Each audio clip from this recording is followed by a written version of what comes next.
Johanna, bonjour. Un grand merci à toi de nous rejoindre au sein de l'EMCC France dans le cadre de la préparation du 15e colloque de l'EMCC qui aura lieu les 22 et 23 mars sur le superbe thème « Voyage vers 2050, quelle humanité ?» Alors, nous sommes coachs et tu sais, comme moi, que nous nous attachons d'abord aux personnes. L'être est essentiel pour nous. Alors, ce que je souhaiterais, c'est que tu puisses nous partager 2 ou 3 éléments de toi qui nous permettent de comprendre qui tu es et ce qui fait que tu es ici aujourd'hui. Je t'en prie. Alors, qui je suis? J'aime toujours commencer par dire que je suis un être international, je suis américaine, je viens du Moyen-Orient et j'apporte beaucoup ça dans ma pratique de coach, on y reviendra tout à l'heure dans l'atelier, par une approche holistique. Et puis, comme beaucoup de coachs, c'est un deuxième métier. Je ne suis pas sortie de l'école pour devenir coach tout de suite et j'ai exercé un métier qui était ce qu'on appellerait en coach posturote. J'étais avocate, donc je disais la loi. Et j'ai tout de suite eu la chance d'être projetée dans le monde des affaires et puis dans l'entreprise, parce que je suis allée me balader dans la Silicon Valley, dans les nouvelles technologies, chez Cisco, grosse boîte. J'ai vu beaucoup de choses, j'ai vu l'émergence du digital. Et puis ensuite, je me suis orientée vers l'accompagnement, où j'accompagne des individus, des équipes, des organisations, dans toutes sortes de transformations. Je crois qu'il y a 2 autres personnes qui interviennent, dont une qui n'est pas là aujourd'hui avec nous. Est-ce que tu pourrais nous en dire 2 mots ? Oui, je vais en dire d'autant plus que c'est un grand ami et quelqu'un avec qui je travaille beaucoup.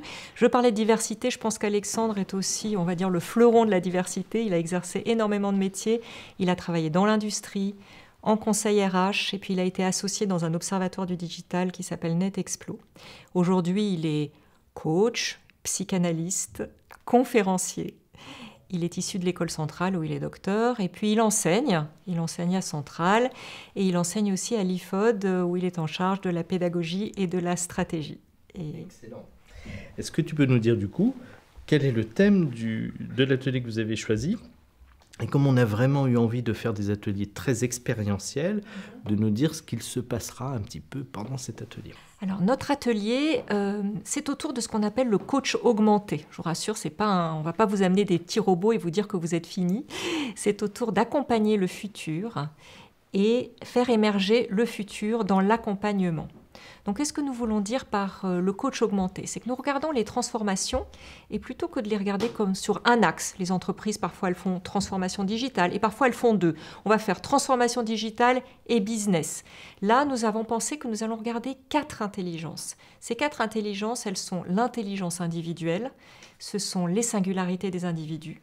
L'intelligence collective, ce sont les entreprises, les équipes, les organisations.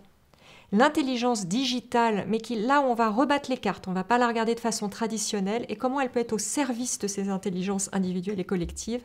Et enfin, ce qui fait le tout, l'intelligence des systèmes vivants. Et le coach augmenté va devenir un architecte avec ces 4 intelligences de toutes les transformations. En écoutant ces 4 intelligences qui vont être abordées, je trouve que le sujet est absolument passionnant. Alors encore un grand merci à toi. Merci à toi. Et vraiment au plaisir de se retrouver au colloque. J'ai hâte.